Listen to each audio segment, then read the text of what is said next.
Hello students, welcome to Ashwamekh Vidyalaya. Myself Surekha Patel, and let us continue our lesson number 4, how to traders become rulers. In the previous video we have to be studied about the different annexion policy and how to India become a victim of that policy. In their policy we have to be studied about that Lord Wellesley's annexion policy and how they expand their rule into India. After that, today we have to be study about the Dalhousie's policy of annexions. Dalhousie जो Britishers थे, governor general जो India के बने थे, Wellesley Hastings के बाद governor general sir Henry Hardinge आए, उनके बाद जो गवर्नर जनरल थे, तो डलहौजी की जो अनेक्शन पॉलिसी, अनेक्शन यानी कि जो किंगडम था यानी जो राजगादी थी उसको ले लेने की, खाली करवाने की जो नीति थी, अनेक्शन करवाना यानी to become a take over, अपने हाथ में, अपने हस्तक में ले लेने की जो policy, that is annexation policy. The aim of Wellesley's policy of expansion was to be enslave the native kingdoms without using much of the British resource. Wellesley की जो एक्सपेंशन पॉलिसी थी, सब्सिडरी एलियंस वाली जो policy थी, उसका main M क्या था कि जो नेटिव किंगडम थे कि ब्रिटिश जो रिसोर्स थे उसको ज्यादा यूज ना करे. तो the state that accepted the subsidiary alliance consider the British as their friends. जो स्टेट ये सब्सिडरी एलियंस पॉलिसी एक्सेप्टेड करते थे तो ब्रिटिश जो थे उनके दोस्त बन जाते थे. Even actually in the absence of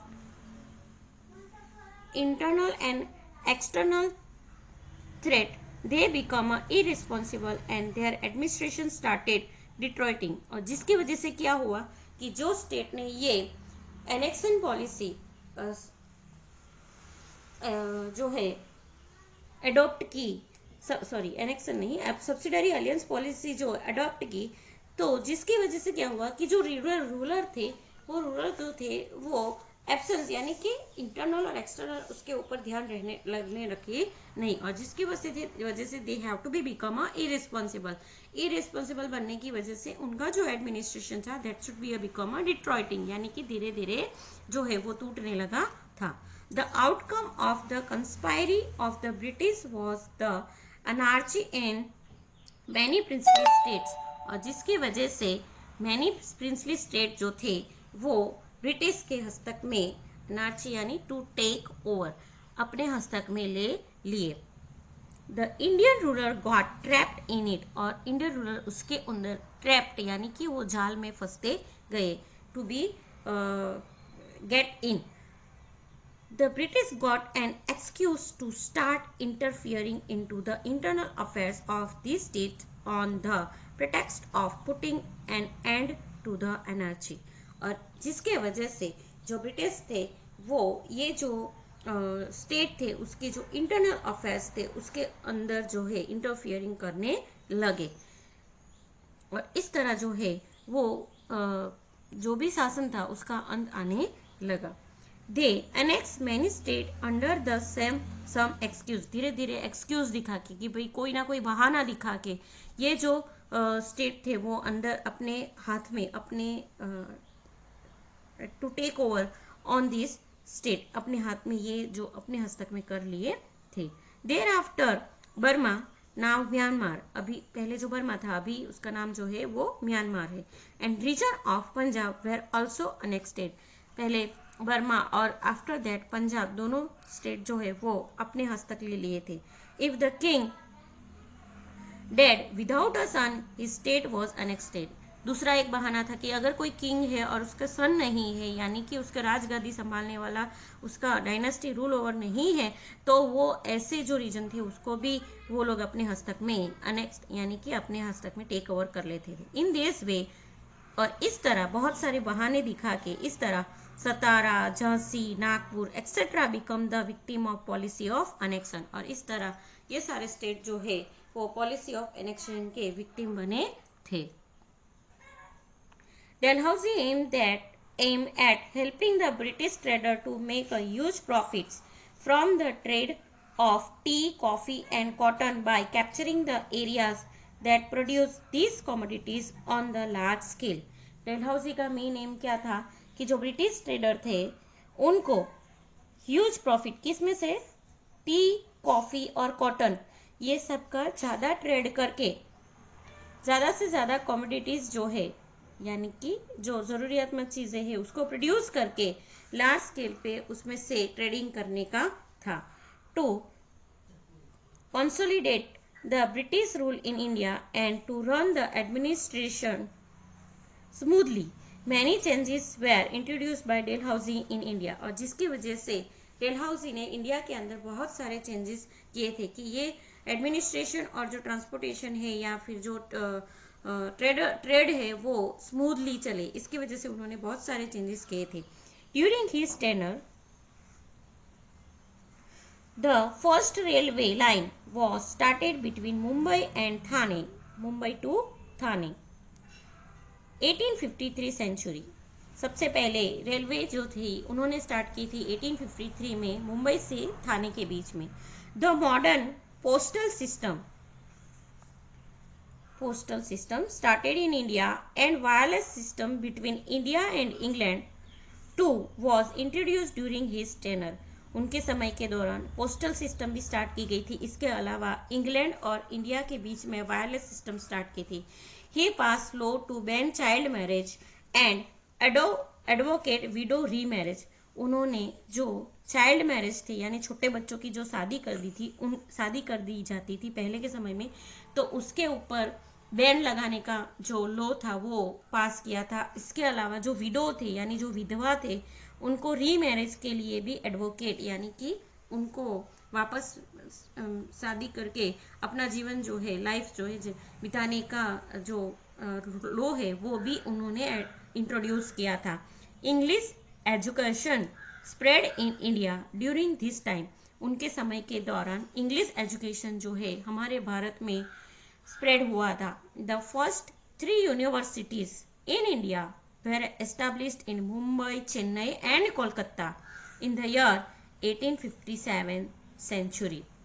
उनके समय के दौरान भारत में 3 बड़ी यूनिवर्सिटीज भी एस्टैब्लिश की गई थी मुंबई, चेन्नई और थाने में. Thus, these reforms were basically for the expansion of British rule and ease in administration. और इस तरह मेन ये जो रिफॉर्म्स थे, ये जो चेंजेस थे वो ब्रिटिश रूल का एक्सपेंशन करने के लिए और इसका एडमिनिस्ट्रेशन करने के लिए मेन बेस थे.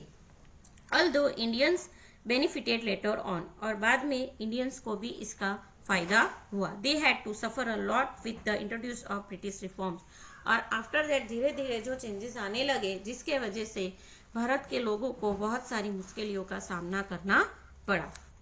यहाँ पे हम लोगों को एक नॉलेजेबल 2 थिंग्स दी है. The British established their rule almost all over India in a very short time period with the policy of subsidiary alliance and policy of annexion. British जो थे उन्होंने सब्सिडरी अलियंस और पॉलिसी ऑफ एनेक्शन के द्वारा बहुत ही short time में भारत देश के अंदर अपना जो रूल था वो एक्सपांड कर लिया था.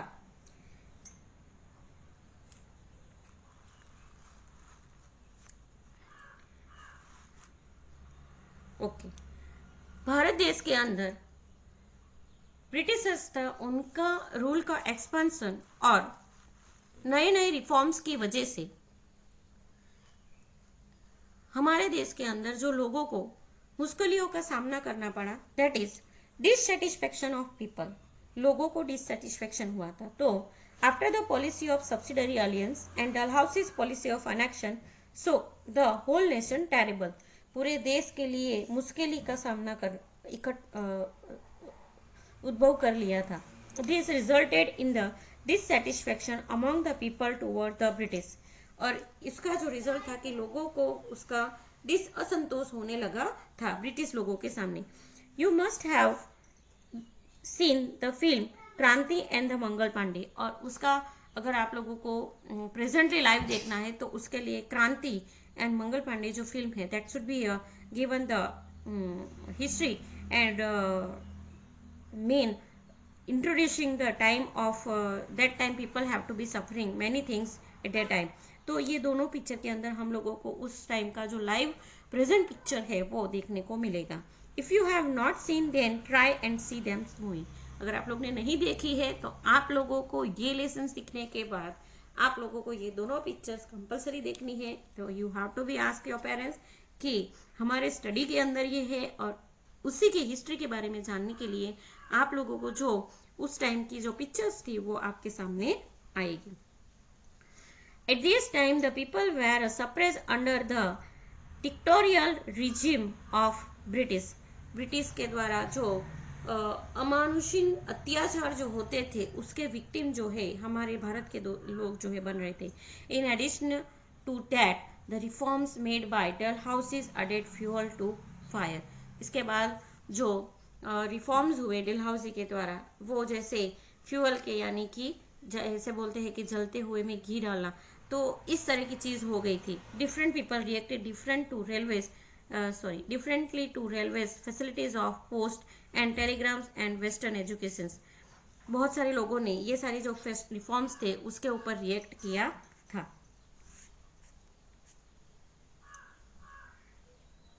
Orthodox people felt that the British wanted to destroy their culture.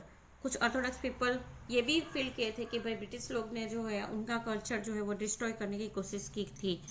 The reforms done by the British were basically for running the administration smoothly. और ये जो रिफॉर्म्स ब्रिटिशर्स लोगों ने किए थे वो इसलिए कि जो भी एडमिनिस्ट्रेशन होता था या ट्रेडर्स होता था वो स्मूथली चले.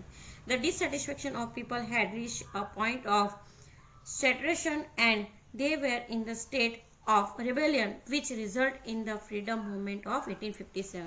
और ये जो डिससेटिस्फेक्शन लोगों को हुआ था जो जिसके वजह से सैचुरेशन यानी कि लोगों के द्वारा जो मूवमेंट चलाई जाती थी वो, और जिसकी वजह से ये सैचुरेशन की वजह से कहीं कहीं जगह पे रिबेलियन यानी कि जो देश के अंदर प्रदेशवाद के अंदर जो लड़ाई झगड़े होते हैं यानी कि उसको रेबेलियन कहा जाता है.